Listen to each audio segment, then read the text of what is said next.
I have a very personal confession to make in this episode. I am a social conservative.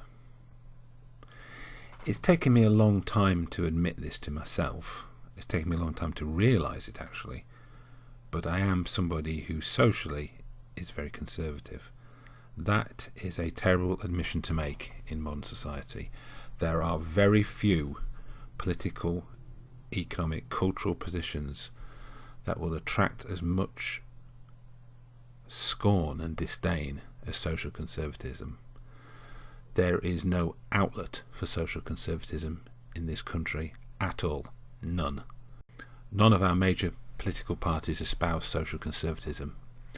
The Conservative Party is economically fairly conservative, but it's not at all socially conservative at all.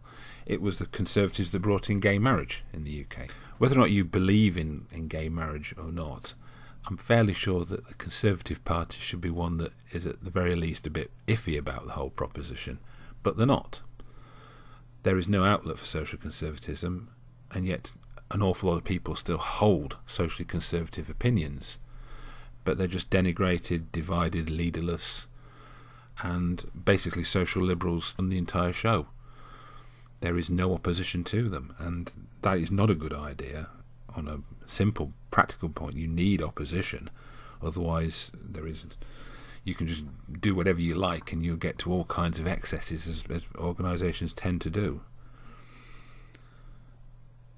Why is social conservatism so derided? I think it's because people have a very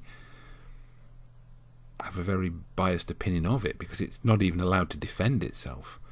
You're stuck in the role of people who always say no, so it comes up as very negative. And almost invariably, people will associate it with religious opinions or out-of-date traditionalism. And in fact, actually, there are very logical reasons why social conservatism can be defended. You can actually say, look, I'm not appealing to a higher authority in appealing to a God that you don't believe exists. There are actual practical reasons why social conservatism is better than social liberalism, or at least there are logical arguments you can make that refute social liberalism, but nobody, of course, is allowed to make them, and you will get panned and criticised like crazy all the time for even attempting to come up with things like that.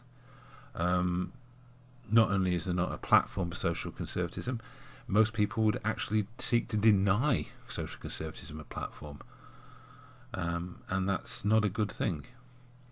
So it's tilting at windmills again. I seem to spend a lot of my time espousing causes which are not really popular anymore. Don't really seem to have any great deal of success. But if you think they're true, how can you not back it? How can you not support what you think is right? A lot of the social liberal positions that have been incorporated in society are very, very destructive of society in general and of individuals in particular.